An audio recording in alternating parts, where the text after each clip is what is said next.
আসসালামু আলাইকুম রহমতুল্লাহি ওয়া বারাকাতুহু। সম্মানিত দর্শক, বঙ্গবন্ধু শেখ মুজিবুর রহমানের ছোট কন্যা শেখ রেহানার সন্তান, বড় সন্তান টিউলিপ সিদ্দিকী, তিনি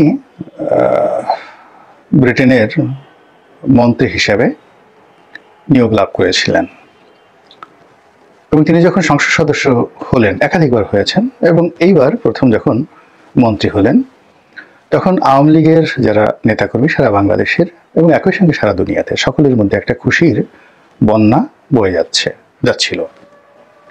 আবার সম্প্রতি তিনি পদত্যাগ করতে বাধ্য হয়েছেন। এর ফলে কি হলো, আওয়ামী লীগের যারা নেতাকর্মী তারা নিঃসন্দেহে হতাশ হয়েছেন এবং অনেকের মুখ বন্ধ হয়ে গেছে, অনেকে কিংকর্তব্য বিমূঢ় হয়ে পড়েছেন এবং অনেকে আতঙ্কগ্রস্ত হয়ে পড়েছেন এই কারণে যে ব্রিটেন তো আর আমাদের মতো দেশ নয়। সেখানে ন্যায় বিচার আছে, সততা আছে, যেখানে একটু মুচকি হাসি দিলে বা যেখানে রাজনীতিবিদরা সাধারণত তাড়াহুড়ো করে দেখা গেল যে ছোট্ট একটা ভুল করেছেন। ব্রিটেনের রানীর যে গাড়ি, তার গাড়ি রং জায়গাতে পার্কিং করা হয়েছে, সঙ্গে সঙ্গে পুলিশ এসে তাকে জরিমানা করে দিল। কিংবা প্রধানমন্ত্রীর গাড়িটি একটা রাস্তাতে যে স্বাভাবিক গতি রয়েছে সেই গতির চেয়ে একটু বেশি গতিতে গেছে, জরিমানা হয়ে গেল। প্রধানমন্ত্রীর স্ত্রী, টনি ব্লেয়ারের স্ত্রী শেরি ব্লেয়ার, সেখানকার খুব নামকরা অ্যাডভোকেট, উকিল, তো তার খুবই জরুরি একটা মামলা ছিল এবং তিনি মামলা নিয়ে খুবই মানসিকভাবে অস্থির অবস্থার মধ্যে কাটাচ্ছিলেন। তার স্বামী তখন প্রধানমন্ত্রী। তো তিনি ট্রেনে করে যাচ্ছিলেন এবং খুব ওই তাড়াহুড়োর কারণে টিকিট কাটার কথা তিনি ভুলে গেছেন এবং ট্রেনে উঠে পড়েছেন এবং টিকিট যারা চেকার তারা এসে দেখলো যে তার সেই টিকিট নেই।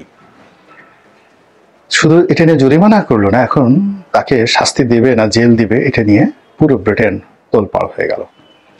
এবং ব্রিটেনের যে পত্রিকাগুলো, এরা অভ্যাস চরিত্র বাংলাদেশের পত্রিকাগুলোর মতোই, তারা যখনই কোনো নেতিবাচক খবর পায় ওটাকে নিয়ে এত নাড়াচাড়া করে এবং এত বেশি, যেটিকে পাপ্পারাজি বলা হয়, তারা এত বাড়াবাড়ি করে, বিশেষ করে ডেইলি মেইল জাতীয় পত্রিকাগুলো, মিরর পত্রিকাগুলো, ট্যাবলেট পত্রিকাগুলো, এদের অত্যাচারের কারণে কিন্তু ডায়নাকে মরতে হয়েছে। প্রিন্সেস ডায়নাকে বলতে গেলে অনেকটা সুইসাইড করার মতো অবস্থা। তিনি এদের হাত থেকে পালানোর জন্য গাড়ি চালাচ্ছিলেন খুব জোরে, তার প্রেমিককে নিয়ে, দদিয়াল ফায়েদকে নিয়ে।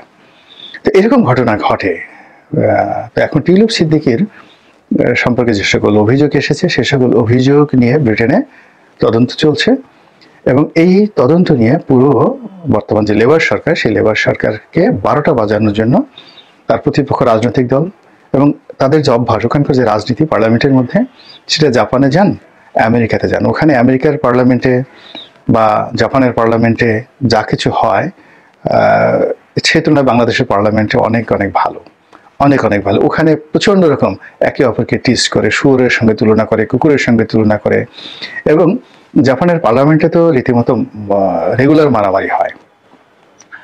আমি জাপানে যখন গিয়েছিলাম তখন সেখানে দেখলাম যে এই এক ধরনের মোটা রশি সহ পার্লামেন্টের বিশেষ সিকিউরিটি ফোর্স সবসময় রেডি থাকে। তা আমি জিজ্ঞাসা করলাম যে এটা কেন?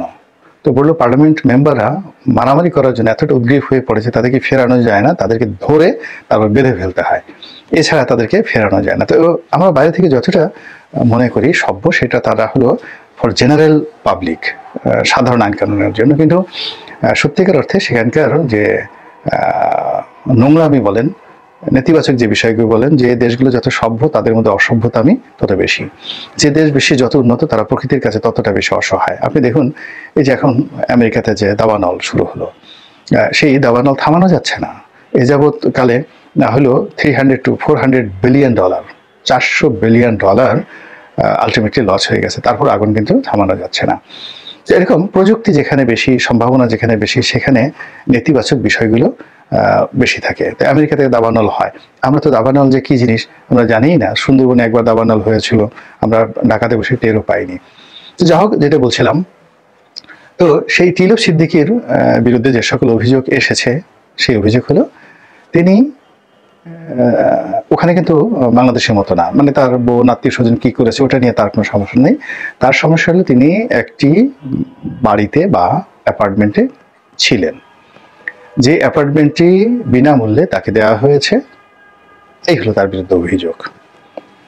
আর বাংলাদেশে তার বিরুদ্ধে সিরিজ অফ মামলা হয়েছে, দুর্নীতি দমন কমিশন অনেকগুলো অভিযোগ সেখানে জমা হয়েছে, যেগুলো তদন্ত করছে। তার মধ্যে প্রধানতম হলো তিনি $5 বিলিয়ন, আবার বলছি, রূপপুর পারমাণবিক বিদ্যুৎ কেন্দ্র থেকে যেটির সাকুল্যে ব্যয় হলো $10 বিলিয়ন।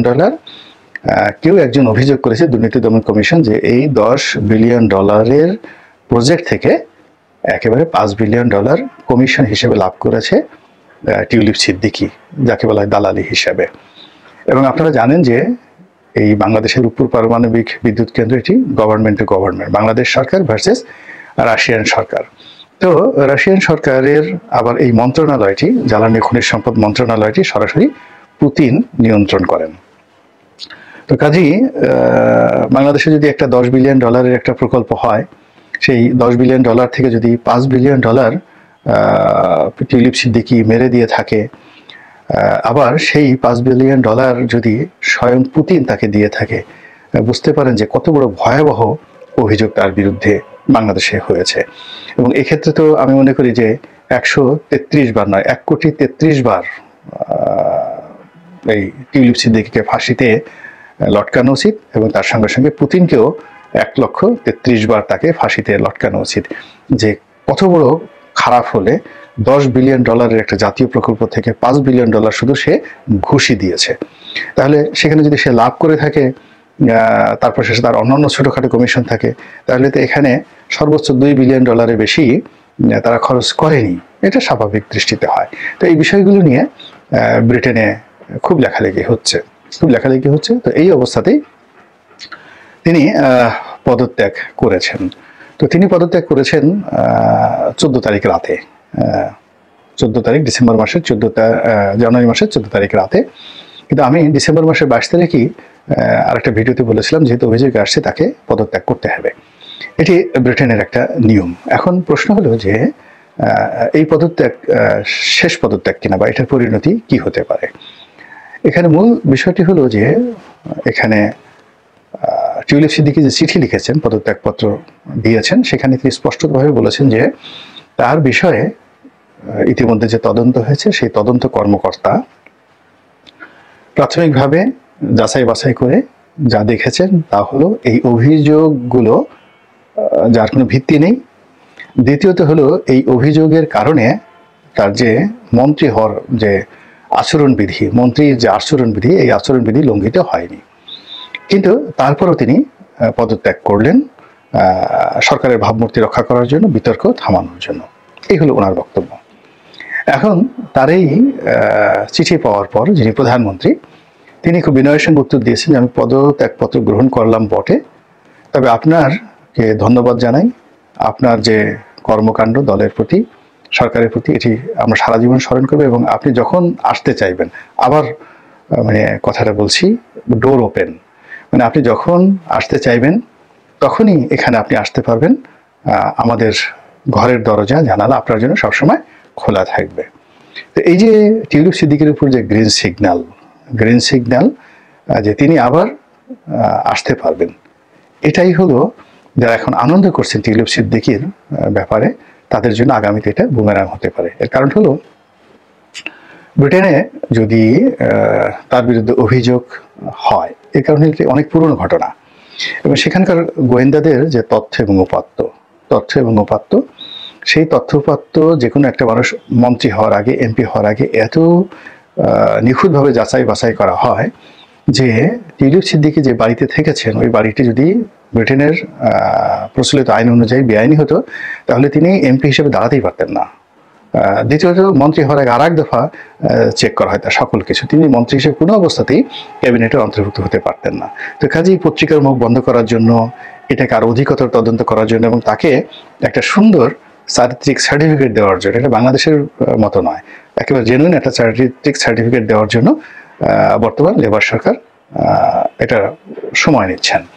দ্বিতীয়ত লেবার সরকারের এই যে একজন মন্ত্রীকে চলে যেতে হলো, এটাকে তারা খুব কগনিজেন্সে নিয়েছে এবং এই ঘটনার সঙ্গে আমাদের বাংলাদেশে কারা জড়িত আছে, কাদের লবিস্ট গ্রুপ জড়িত আছে, কোন পক্ষ জড়িত আছে, এটাও লেবার সরকার কিন্তু কগনিজেন্সে নিয়েছে। ফলে আগামী দিনগুলোতে যদি আমাদের সরকারের পক্ষ থেকে এই ব্যাপারে কোনো চাপ থাকে, কোনো লবি থাকে এবং আমাদের মধ্যে কেউ যদি ওখানকার পত্রপত্রিকা থেকে শুরু করে লেবার পার্টির যারা অপোনেন্ট এমপি আছেন তাদেরকে ইনফ্লুয়েন্স করার জন্য কেউ টাকা পয়সা খরচ করে থাকে, এটি এই লেবার সরকারের জন্য অসম্মানজনক এবং তারা এটার প্রতিশোধ না নিয়ে ছাড়বে না। এই গেল একটা বিষয়। ফলে আগামীতে যদি টিউলিপ সিদ্দিকী নিরাপরাধ প্রমাণিত হন তাহলে তিনি আরো বড় কোনো পদ পদবি নিয়ে সেখানে ফিরবেন। এটি হলো এক। 2 নম্বর হলো যে যদি তিনি দোষী সাব্যস্ত হন, সেক্ষেত্রে তার পুরো রাজনৈতিক ক্যারিয়ার শেষ, তার পরিবারের রাজনৈতিক ক্যারিয়ার শেষ এবং এইটা যে অপরাধ, এটা ক্রিমিনাল অফেন্স, এর জন্য তাকে জেলে যেতে হবে, এতে কোনো সন্দেহ নেই যদি এই অপরাধ প্রমাণিত হয়।